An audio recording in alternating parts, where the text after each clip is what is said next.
Good evening. This is Akashvani Kohima. I am Jonas Yantan with Evening News. The headlines. Union Minister Amit Shah stresses on development of border areas for security of the country. Advisor Kazheto Kinimi inaugurates new building for Directorate of Animal Husbandry and Veterinary Services. Former Governor of Nagaland, P.B. Acharya, passes away in Mumbai.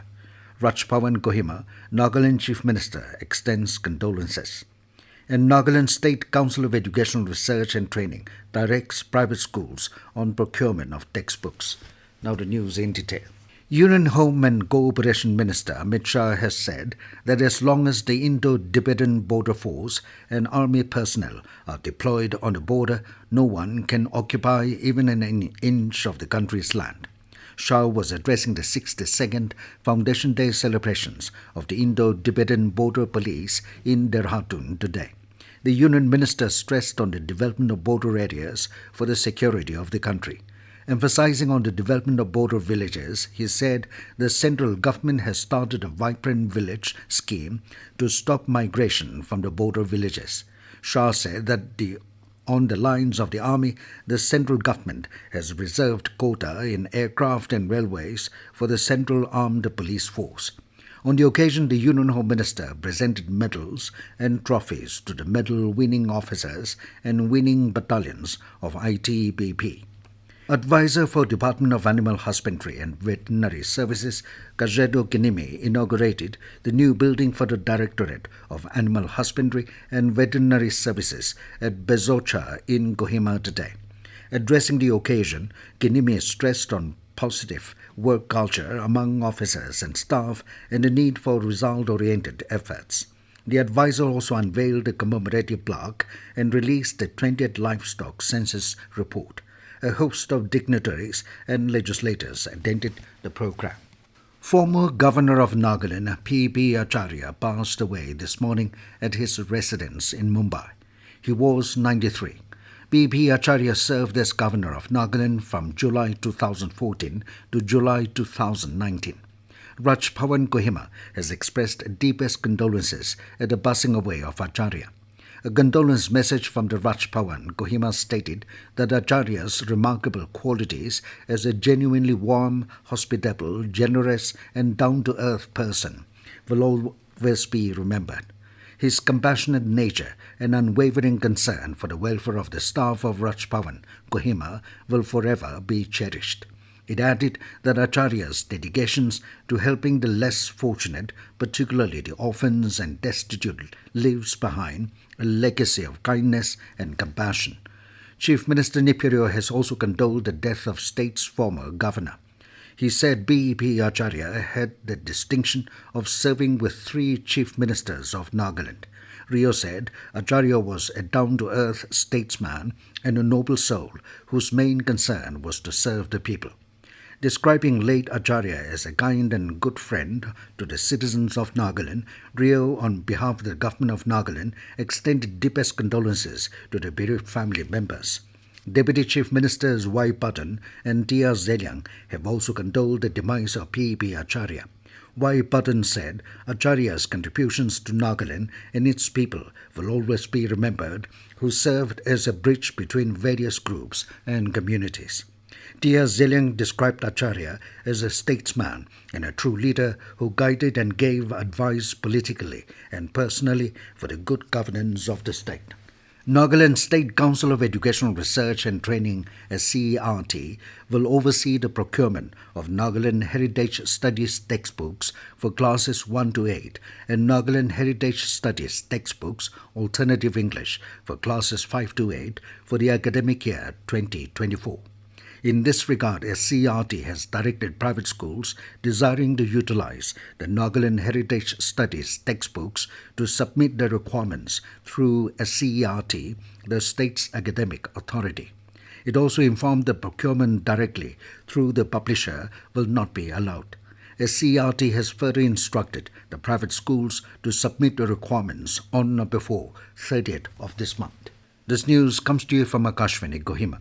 You can also listen to this news bulletin on News On Air app and YouTube channel AIR News Kohima. Ayurveda Day is being celebrated today. The main event was held at Panchkula in Haryana, organized by the Ministry of Ayush. Union Ayush Minister Sarbanan Sonowal inaugurated the celebration event under the theme Ayurveda for One Health. Speaking on the occasion, he said an organized Ayurveda ecosystem is being built by the Ministry of Ayush at the global level through education, research, products and services. Sonowal said Ayurvedic medicine is part of a 1,000-year-old culture and has been present in the society, education, service and lifestyle of India since ancient times. He said youth and common people can create successful startups by commercially manufacturing Ayurvedic products related to agriculture, horticulture and veterinary medicines. The Union Minister added that with the formation and growth of such startups, India's economy will become stronger by becoming a self-reliant economy. Additional Deputy Commissioner Longling District, Along Timen Jamir, has called on the citizens to observe Swachh Diwali Shubh Diwali campaign. In a bid to promote environmentally conscious and clean festivities, the Longling Town Council has initiated the campaign. The initiative encourages citizens to celebrate Diwali in harmony with the principles of Swachh Bharat by fostering clean and eco-friendly practices.